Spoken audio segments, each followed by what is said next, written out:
25 fewer teachers will be at Superior Schools next year. The Superior School District made the decision Monday night to let go of over 24 full-time employees because special funding from the pandemic is running out. Northern News Now's Mitchell Zimmerman joins us live in studio this morning and spoke with district leaders about that decision. Good morning, Mitchell. Yeah, good morning, Natalie. We did speak with those leaders, and the Superior School District says they knew this day was coming when they first got this funding. Now, with a huge budget shortfall, they say it's on them to figure it out. A financial cliff.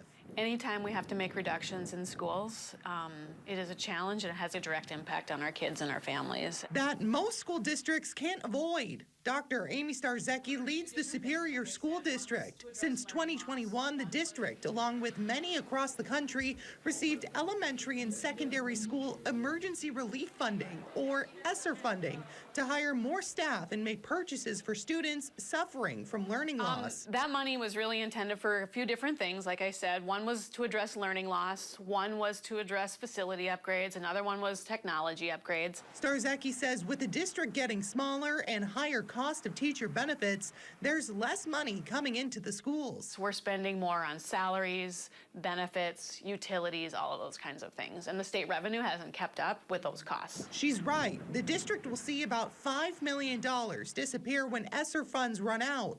The state of Wisconsin gave the district $600,000 in place of it, something David C. says is hard to make up. We've fallen significantly behind inflation. The district is grappling with ways to come up with the money. Districts have chosen to go to taxpayers for the money, but C says that's not their way. It's been a point of pride. We have never gone back to our taxpayers, our community members, and say we need more. And while the district doesn't want to go to the taxpayers for the money, it's not off the table. Ultimately, C says leaders in Madison need to give public schools the money they deserve. The state of Wisconsin needs to fully fund public education and make it a priority in the state budget. In Superior, Mitchell Zimmerman, Northern News Now. And the district says they get the lowest amount of state dollars per pupil. At their meeting Monday night, the school board gave their final stamp of approval to lay off 25 teachers.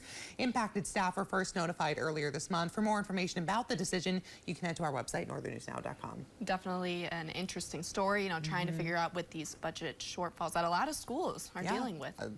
Definitely. Yeah, well, thank you for looking into this for us, Mitchell.